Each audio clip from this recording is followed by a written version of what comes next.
that this House has considered the treatment of fibromyalgia. Mr. Crosby, it is a pleasure to serve under your chairmanship for the first time in this Parliament. And of course, I also welcome the Minister to his place. He has done brilliant work in his two departments in the last Parliament, and I'm sure he will continue to excel during this Parliament.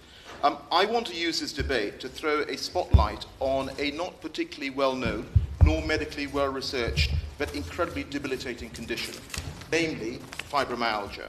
And I'll be setting out the views of some of those suffering with this condition, highlighting the treatment currently available to help sufferers, and ultimately to make a few suggestions of what can be practically done to improve life quality for those debilitated by fibromyalgia. Mr. Crosby, the last debate I held in Westminster Hall was on sentencing for dangerous driving, and that attracted a significant level of interest and participation from fellow members from across the House. As you can see, the debate today has a more modest level of interest. And I think the reason for this is not because fibromyalgia is not a serious medical condition, but simply because it is not particularly well known, not least within some parts of the medical community itself. Yes, of course. I'm very grateful to the Honourable Gentleman for giving way, but would he agree with me that that issue of awareness is absolutely critical, both in terms of public awareness, but also in terms of the awareness of sufferers themselves as to what help is available? Just to give one example, the issue of local support groups, which can be tremendously helpful. So I think it's a two-track thing, public awareness and awareness of sufferers themselves. Yes, of course, the Honourable Gentleman is absolutely right, and I will continue to provide some more details of what is going on locally and perhaps what we ought to be doing nationally. I first learnt about the condition almost by accident, Mr. Crosby, a few years ago, in a chance conversation with some constituents. And since then, through the work of the excellent Reading Fibromyalgia Support Group, which meets regularly in my constituency, I've got to learn more about fibromyalgia, meet many of the people locally who are trying to cope with this condition, as well as medical practitioners focused on helping sufferers. Yes, of course. Westminster Hall for consideration. In my constituency, Mr. Chairman, I bet lots of people come to me with disability living allowance claims, and that's where the interest and the knowledge of fibromyalgia comes from. But what concerns me greatly in the correspondence and communications I've had with my constituents is this: it seems that GPs may not always be aware of the symptoms of fibromyalgia. That means when it comes to diagnosis, we only have a 3% diagnosis in Northern Ireland, but yet we have a significantly larger number of people who actually have the disease. So does he think that perhaps maybe we need to raise the awareness levels greater within the GPs to start with, and then we can address the issue? Yes, of course, the Honourable Gentleman is absolutely right, and I think this is a common theme that's emerging amongst colleagues who are participating in this debate. Mr. Crosby, to describe fibromyalgia, it is a long-term condition that causes pain all over the body. As well as widespread pain, people with fibromyalgia may also have increased sensitivity to pain, fatigue, muscle stiffness, difficulty sleeping, problems with mental processes, headaches, and problems with bowel and stomach. The exact... Of course. I'm very grateful to my old friend and congratulate him for securing this debate. He mentions the severe pain that sufferers endure. And in fact, my constituent, Mrs. Joanne Kirkby, is a sufferer from this terrible condition.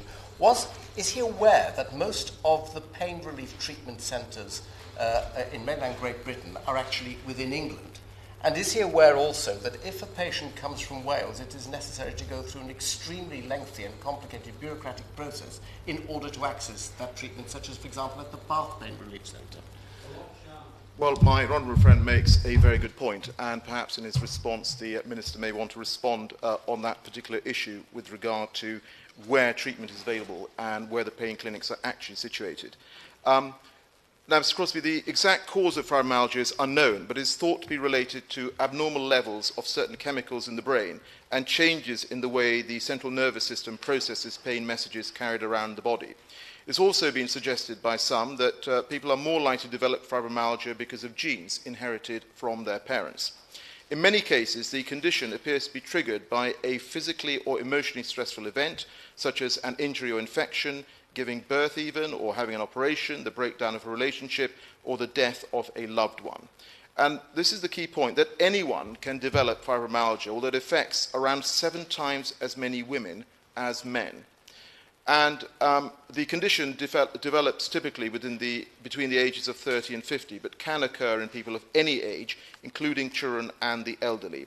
And it's not clear exactly how many people are affected by fibromyalgia, although research has suggested that it could be a relatively common condition.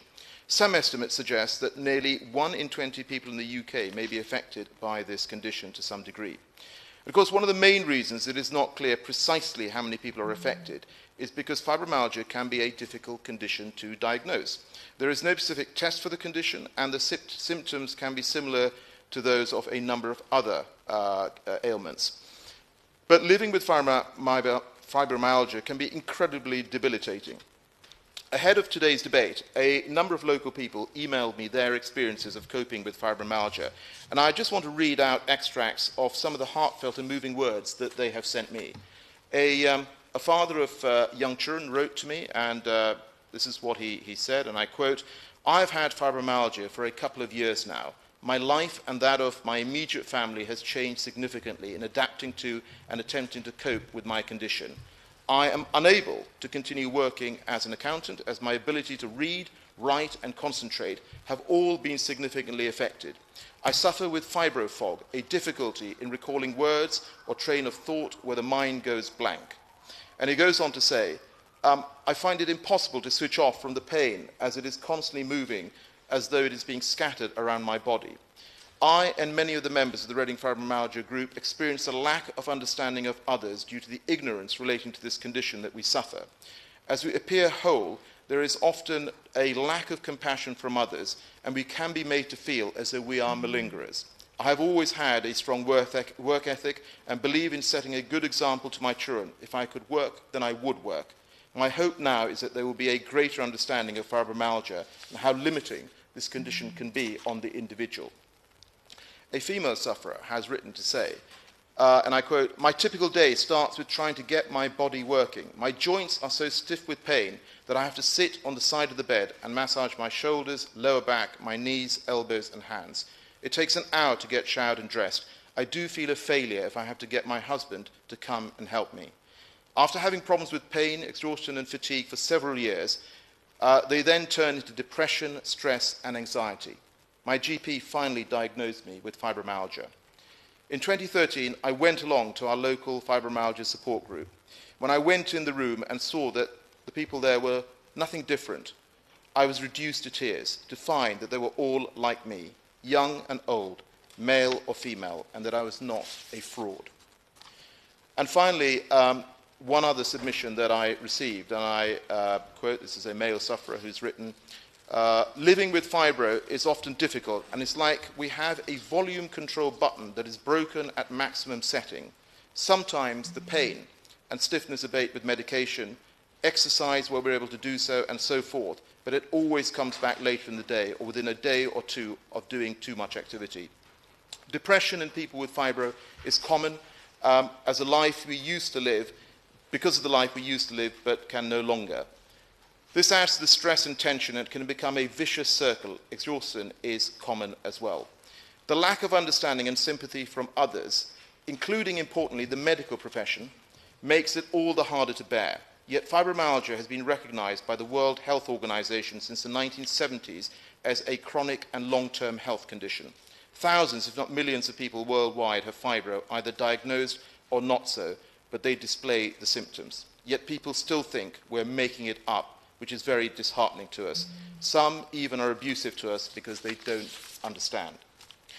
Mr. Crosby, ahead of this debate, I've spoken to many people suffering from fibromyalgia, and colleagues here who have contributed to this debate have clearly done the same. And they will have heard the same thing that I have done from my constituents and in emails that I've received from people across the country detailing their own experiences in coping with this debilitating condition. And there are three common themes that emerge. The first is that fibromyalgia is not well understood enough by GPs, as the Honourable Gentleman said, and the medical profession, and nor does there appear to be any significant research effort to find a cure. Second, as a result, there is not a consistency of approach or care across the country in helping sufferers deal with the effects of fibromyalgia, exactly a point that my right honourable friend made. The condition is not well understood enough by the general public or employers, and I've had some sufferers tell me that they have faced discrimination in the workplace as well as the wider community. This, Mr. Crosbie, is completely unacceptable. At this point, I want to mention the good work of FMA UK, which today merges formally with Fibro Action to form a louder voice, speaking up for those suffering from fibromyalgia, providing national helplines and raising awareness of the condition with GPs. Whilst there may be an inconsistency of knowledge within the GP and health community, there are pockets of excellence. Last October, I was invited to the one-year anniversary celebrations, the relaunched Reading Fibromyalgia Support Group. There I met with Dr. Anthony Chan, who is a consultant rheumatologist and physician at the Royal Berks Hospital, who gave a presentation on the ongoing research to try and understand the condition and to develop treatments. I also met Dr. Deepak Ravindran, who is a consultant pain specialist at the Berkshire Pain Clinic, which offers a comprehensive service starting with expert diagnosis and followed up by medical treatment that is complemented by good support from specialists in physiotherapy and psychology, a true multidisciplinary approach. I want to pay tribute to Dr. Chan and Dr. Ravindran for the excellent work they're doing to help those suffering from fibromyalgia locally in Berkshire. And as a result of this meeting, I wrote to North West Reading Clinical Commission Group last November, providing them with a copy of the pamphlet that Dr. Ravindran has produced on fibromyalgia and asking the CCG to promote understanding the condition amongst the local general practitioner community. Dr. Ravindran recently informed me that the need for an integrated and collaborative approach to managing fibromyalgia as a condition has been recognised locally, and there will be a community pain service starting from September in the Reading area. And this is going to be a collaboration between the Royal Berkshire Hospital and the Berkshire Healthcare Foundation Trust. Within this programme, there is a vision to provide fibromyalgia-specific pain management programmes. This, of course, Mr. Crosbie, is very good news for fibromyalgia sufferers in Reading and Berkshire, but as I've remarked and other colleagues have remarked a number of times, there is not a consistency of approach across the country. So I have three asks from the Minister and the NHS. First, education and knowledge of fibromyalgia needs to be improved amongst GPs and other healthcare professionals, and awareness of new diagnostic criteria need to be increased and disseminated more widely. Second, there should be promotion and development of strategies that can provide an integrated and holistic service with patient empowerment as key. Patients need to be involved in the decision-making and management of their condition. And thirdly, the aim ideally should be to set up a network of fibromyalgia clinics across the country, so patients who have had a flare-up of the condition have somewhere to go for treatment other than A&E or into hospital. The final point I want to make, Mr. Crosbie, is about raising awareness of this condition more generally. Jean Hamilton, who is a freelance journalist and health writer, has informed me that last year she wrote to two well-known TV soap operas and asked if one of the characters could be diagnosed with fibromyalgia as a means of raising awareness of this condition with viewers. Sadly, she did not hear back from the producers of either programme. I have no doubt that many people watch debates on Parliament TV, but I'll safely venture that many, many, many more watch soap operas. So if the producers of Casualty or Holby City are watching this debate, they may want to get back to Mrs. Hamilton on her suggestion. Mr. Crosbie, I now conclude, and I look forward to the Minister's response. Minister, George Freeman. Well, thank you, Mr.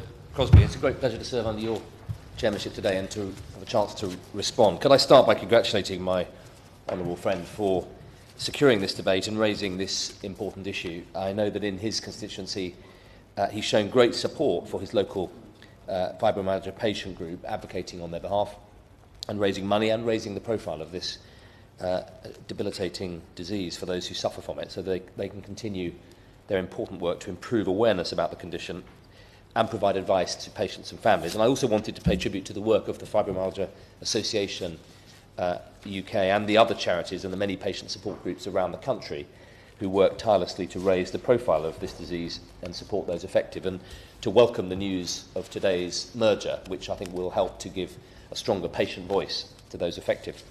Fibromyalgia is an incurable musculoskeletal condition of unknown cause that can have a very debilitating impact on those affected. Although no exact figures are available, research suggests that fibromyalgia affects around 2.5 million patients in the UK, the majority of whom are women, usually over the age of 40. Fibromyalgia symptoms affect the soft tissues, muscles, tendons and ligaments of the body and results in widespread and variable pain throughout the body. Poor quality, non-refreshing sleep often contributes to an ongoing cycle of chronic pain and fatigue, and in some cases, poor concentration and short-term memory problems.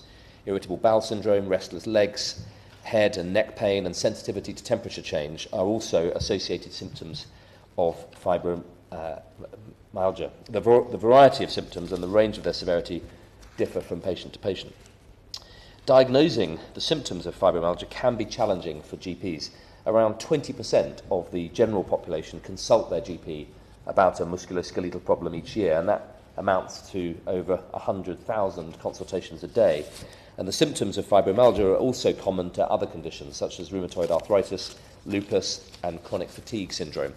In addition, patients with fibromyalgia can often appear visibly well despite their symptoms. The GPs also face a further obstacle in that there's as yet no diagnostic test that accurately identifies the condition. When a diagnosis is made, it's usually via a process of diagnostic investigation to exclude other potential causes of the patient's ill health. And it's therefore really important that clinicians have the training, tools and resources to help them identify fibromyalgia symptoms when a patient presents. Musculoskeletal conditions are a key part of the generalist undergraduate medical curriculum, the MBBS. The GMC requires that the MBBS curriculum provides enough structured clinical placements to enable students to demonstrate the outcomes for graduates across a range of clinical specialties, including musculoskeletal health. Musculoskeletal health is also a key component of GP training, and the Royal College of GP's curriculum statement on musculoskeletal conditions sets out that GPs should be able to diagnose and manage the common regional pain syndromes such as fibromyalgia. In addition to their clinical training and evidence, there are a number of tools and resources available to GPs, including the map of medicine, an online evidence-based guide and clinical decision support tool available to all GPs and other healthcare professionals working in the NHS that has a fibromyalgia and chronic pain pathway, helping clinicians to identify the symptoms and make the right referral. A free e-learning course on musculoskeletal care, including fibromyalgia, developed by the RCGP and Arthritis Research UK, which aims to improve skills in diagnosing and managing musculoskeletal conditions. In addition, NHS Evidence Services, a vast online repository of clinical knowledge and guidance covering a wide range of conditions, including fibromyalgia, and the Fibromyalgia Medical Guide for Health Professionals, developed by the Fibromyalgia Association UK. Turning to treatment, once diagnosed, Mr. Crosby, with fibromyalgia, there are a number of treatment options for patients available. In the absence of any cure, relieving pain and restoring quality of life is the primary clinical goal. And treatment options include pain-relieving medication, physiotherapy, dietary and exercise advice, counselling or cognitive behavioural therapy, and a range of self-management programs to give patients the skills and the confidence to manage their condition.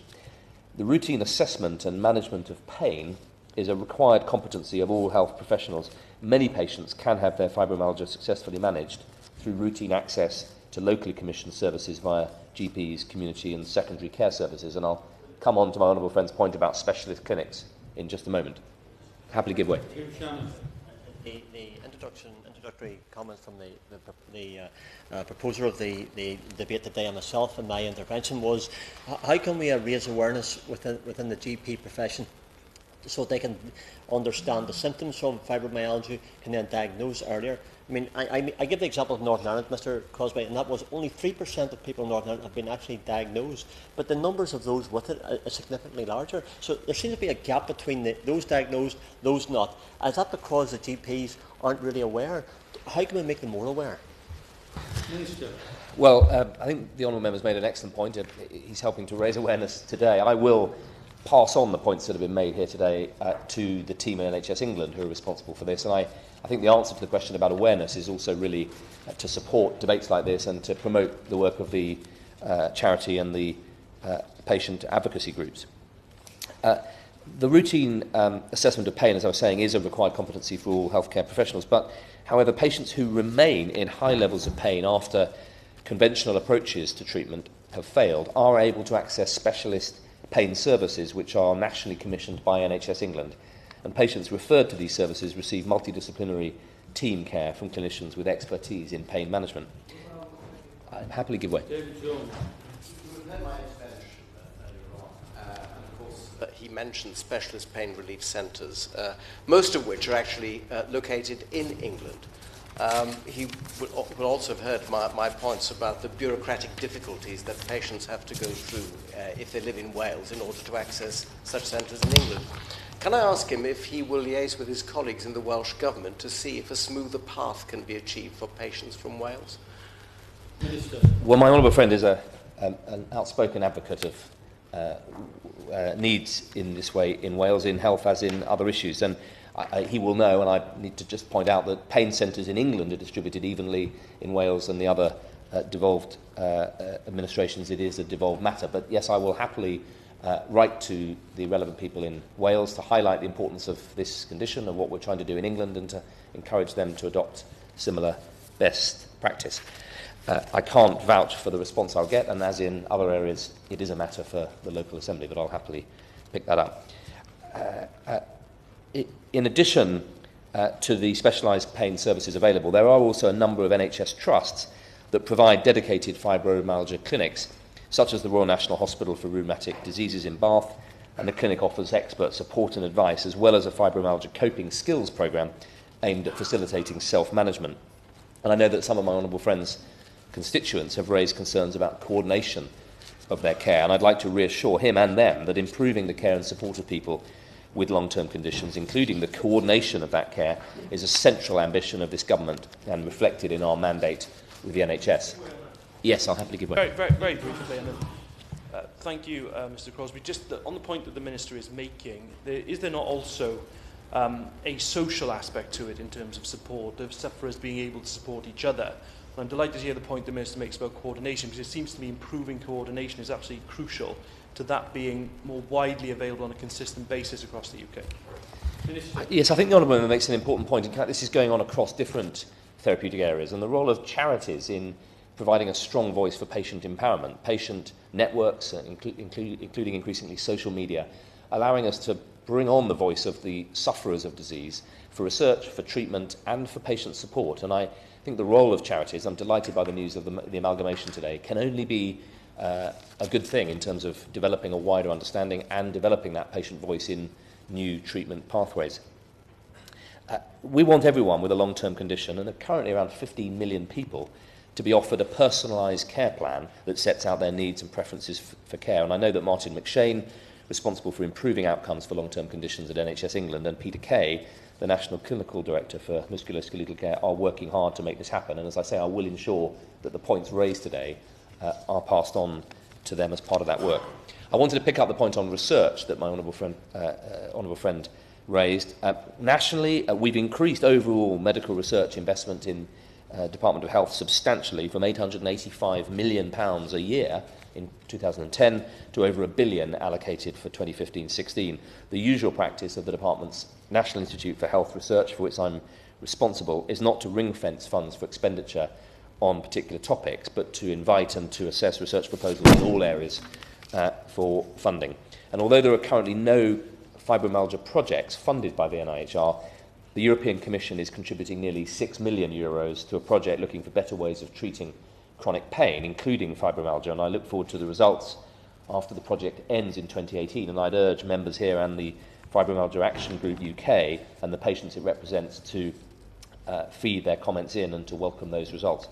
We are looking at further ways to showcase the world-class research funded by the NIHR and to drive accountability both within this place and with public and charities, and I'm working with NIHR at the moment on putting together a parliamentary open day which will allow members such as those who've spoken here today to look at where that £1 billion a year is spent and to work with charities and patient groups to consider putting in applications.